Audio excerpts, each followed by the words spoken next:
নমস্কাৰ প্ৰিয় দৰ্শকসকল, আগষ্ট মাহৰ ৰাশিফলৰ শিতানলৈ সকলোকে স্বাগতম জনাইছোঁ।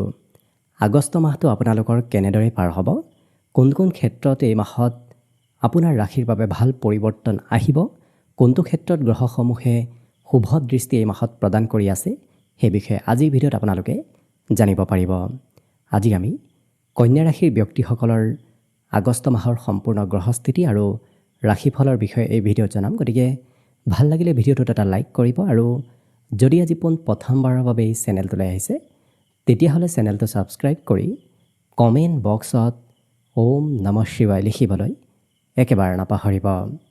গতিকে আহক আজি ভিডিঅ'টো আৰম্ভ কৰোঁ।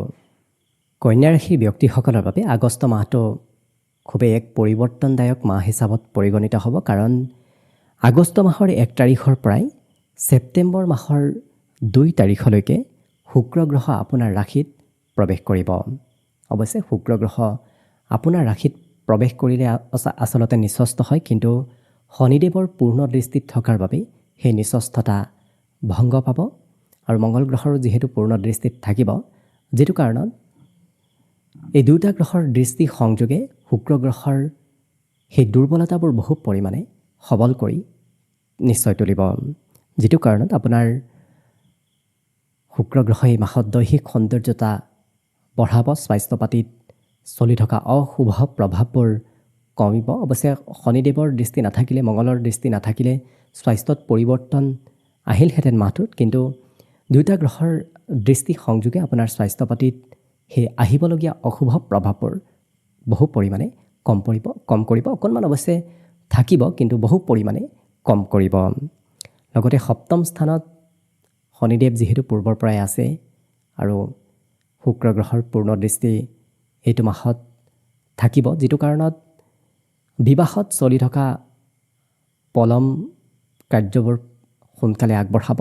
অৱশ্যে বিবাহত আপোনাৰ বহু পলম হৈ আছে, এতিয়াও চলি থাকিব, কিন্তু তথাপি শুক্ৰ গ্ৰহই ছেপ্টেম্বৰ মাহৰ 2 তাৰিখলৈকে অকণমান পৰিৱৰ্তন লৈ অনা দেখা যাব। এইখিনি সময়ত আপুনি অকণমান এক্টিভ থাকক, নিশ্চয় শুভ ফল আহিব ধৰিব। ব্যৱসায় বাণিজ্যত অৱশ্যে পৰিৱৰ্তনবোৰ আহিব। ধন টকা পইচাৰ ব্যৱসায়ৰ পৰা আগমনৰ সম্ভাৱনা দেখা গৈছে, কাৰণ শনিদেৱৰ ওপৰত মিত্ৰ গ্ৰহ শুক্ৰৰ পূৰ্ণ দৃষ্টি পৰাৰ বাবে ব্যৱসায় বাণিজ্যবোৰ আগবাঢ়ি যাব ধৰিব।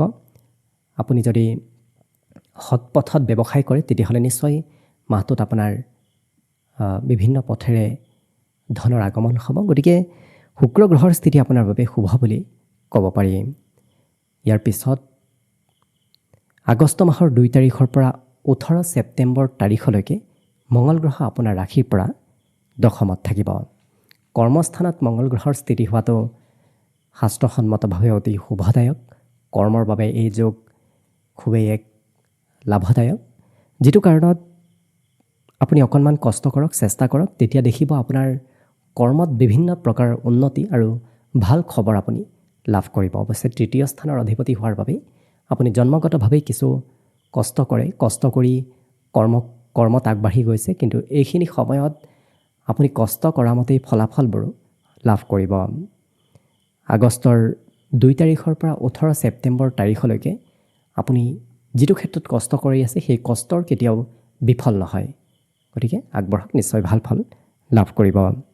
লগতে আপোনাৰ ৰাশিৰ ওপৰত পূৰ্ণ দৃষ্টি থাকিব, যিটো কাৰণত আপোনাৰ মনোবল সাহসবোৰ খুব বাঢ়িব। মংগল গ্ৰহ হৈছে সাহসৰ কাৰক গ্ৰহ, আৰু যেতিয়াই ৰাশিৰ ওপৰত মংগল গ্ৰহৰ পূৰ্ণ দৃষ্টি পৰে তেতিয়া সেই ব্যক্তিগৰাকী সাহসী হৈ পৰে। সাহসিক কিছু পদক্ষেপ লোৱা তেওঁলোকক দেখা যায়। গতিকে এইখিনি সময়ত আপুনি নিশ্চয় কিবা নহয় কিবা সাহসিক পদক্ষেপ ল'ম বুলি ভাবি আছে, লোৱাৰ পিনে আগবাঢ়ি আছে। লগতে চতুৰ্থ স্থানত মংগল গ্ৰহৰ পূৰ্ণ দৃষ্টিয়ে ঘৰত সা সম্পত্তি বৃদ্ধি কৰাব। বিশেষকৈ আপোনাৰ ঘৰৰ কোনোবা সদস্যই ভূমি ভৱন বাহন ক্ৰয় কৰিব পাৰে। বিশেষকৈ ভূমি ক্ৰয় কৰাৰ সম্ভাৱনা এই মাহত দেখা পোৱা গৈছে। লগতে বন্ধু বান্ধৱৰ পৰিমাণো বাঢ়িব। একাধিক বন্ধুৰ সৈতে আপোনাৰ যোগাযোগ হ'ব। অৱশ্যে অকণমান বন্ধুৰ কথাত খং সোনকালে উঠিব পাৰে, গতিকে যিমান পাৰে আপুনি নিজৰ খং ৰাগ নিজে নিয়ন্ত্ৰণ কৰাৰ চেষ্টা কৰিব, তেতিয়া দেখিব আপোনাৰ বন্ধুৰ সংখ্যাও বাঢ়িব আৰু বন্ধুৰ পৰা লাভালাভ হ'ব।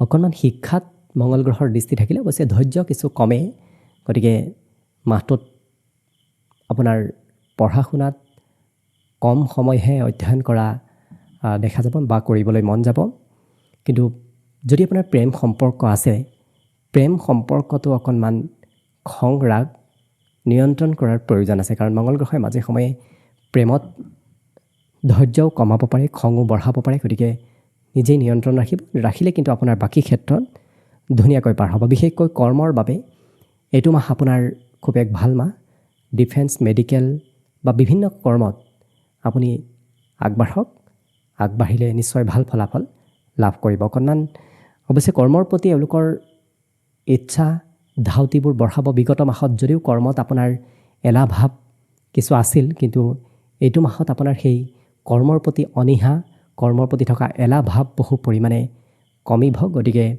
এক্টিভনেছ কিছু আপোনাৰ বৃদ্ধি পাব গতিকে নিশ্চয় শুভ বুলিয়ে ক'ব পাৰি ইয়াৰ পিছৰ গ্ৰহস্থিতি হ'ল বুধ গ্ৰহৰ স্থিতি বুধ গ্ৰহ মাহটোত আপোনাৰ আগষ্ট মাহৰ 5 তাৰিখৰ পৰা ছেপ্টেম্বৰ মাহৰ 7 তাৰিখলৈকে একাদশত থাকিব একাদশৰ বুধ গ্ৰহই আপোনাক সৰ্বতো প্ৰকাৰে ধন টকা পইচাৰ আগমন কৰাব বুধ গ্ৰহই মঙ্গল গ্ৰহৰ দৰেই ফলাফলবোৰ সোনকালে দিয়ে গতিকে আপোনাৰ ধন টকা পইচাৰ আগমনৰ পথবোৰ মুকলি হ'ব যেতিয়াই উপাৰ্জনৰ সৈতে বুধ শুক্ৰ বৃহস্পতি মঙ্গল এনেধৰণৰ গ্ৰহসমূহৰ সংযোগ হয় তেতিয়া ধন টকা পইচাৰ মাত্ৰাবোৰ বাঢ়ে উপাৰ্জনৰো একাধিক পথ মুকলি হয় গতিকে এই মাহত আপোনাৰ ঠিক তেনেধৰণৰ স্থিতি দেখা গৈছে মনৰ আশাবোৰো পূৰণ হ'ব কৰ্মৰ যদি কিবা মনৰ আশা আছে তেতিয়াহ'লে আপুনি লক্ষ্য কৰিব কম দিনত আপোনাৰ কৰ্মৰ সেই মনৰ আশা পূৰণ হ'ব যিহেতু আপোনাৰ কৰ্মস্থানৰ অধিপতি আৰু আপোনাৰ ৰাশিৰ অধিপতি গ্ৰহটোৱে হৈছে